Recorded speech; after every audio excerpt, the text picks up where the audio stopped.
to know what has happened yesterday, you can read a newspaper, you can listen to the radio, you can listen to the TV. But, friends, when I want to know what has happened in our past, I need to take care of some specific information. So, today, my dear friends, we will learn the first chapter in history, which is what, when, and how. So, people were curious to know what in the past they ate, how were the livelihood, what was the music, etc. Okay, so what songs they sang, all these things. So people started to grow their life, they started to live their life in the on the bank of the river Narmada. Okay, so their basic purpose was to gather foods or hunting the animals. Later, there was more requirement to grow crops. So, in the Suleiman and Kirthar hills in the northwest, they began to grow crops like wheat and barley, and also they started to rear animals like sheep, goat, cattle, etc. Okay. Then after that, agriculture started developing. It developed in the Garo hills in the northeast and Vindhyas in the central India. Okay. So rice was first grown in north of Vindhyas. Then along Indus and its tributaries, around 4,700 years ago, cities started flourishing. Okay, so around 2,500 years ago, cities started flourishing in the bank of river Ganga. River to the south of Ganga was known as Magadha. You know what king of Magadha? Jarasandh. Very good. So Jarasandh, he was a very powerful ruler and they used to set up kingdoms. So people here, they moved for their livelihood or they wanted to escape from the disasters like drought, flood and all those. So in these cases, what happened? Some armies used to just go to conquer lands. Some merchants used to travel so that, with the caravans or the ships so that they can sell some goods. Some religious teachers used to travel to sell, spread some instructions, or some used to travel just for adventure. So all this led to the sharing of many ideas. So you'll find here Narmada valleys for hunting and gathering, Magadha the first big kingdom, Garo hills early agriculture, Indus and its tributaries first cities. Okay, now the question arises: how did India get its name? So how did it suddenly this beautiful India got its name?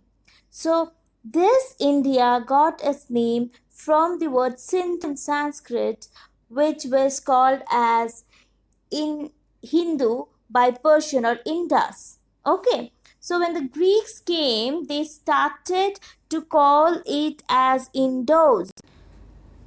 And then it turned in Indus when the Latin came in.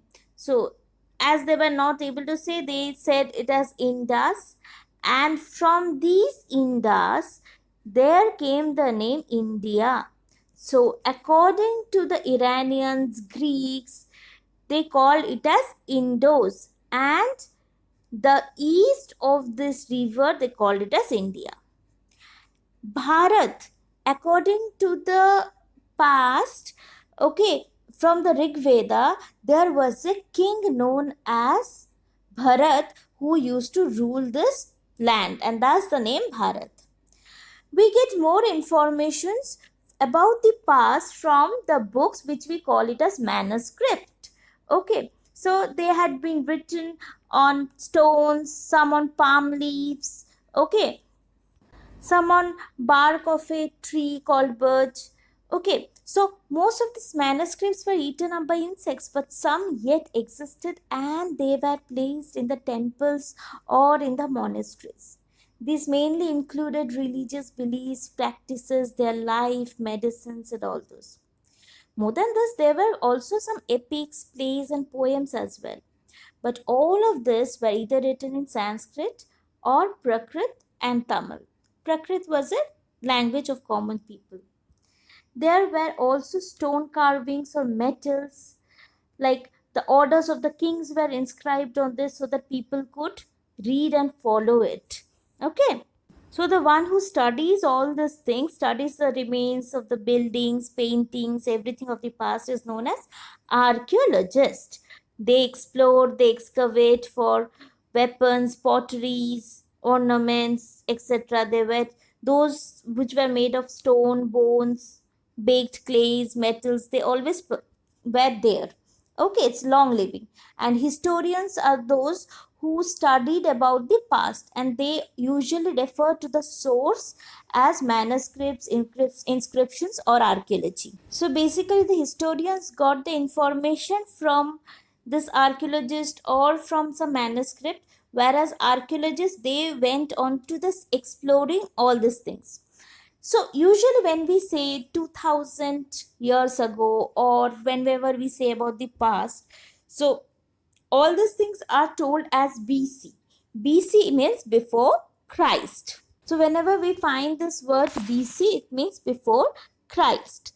And later on, you will find this word AD, which is Anno Domini. Anno Domini is, that means years of Lord. So thank you.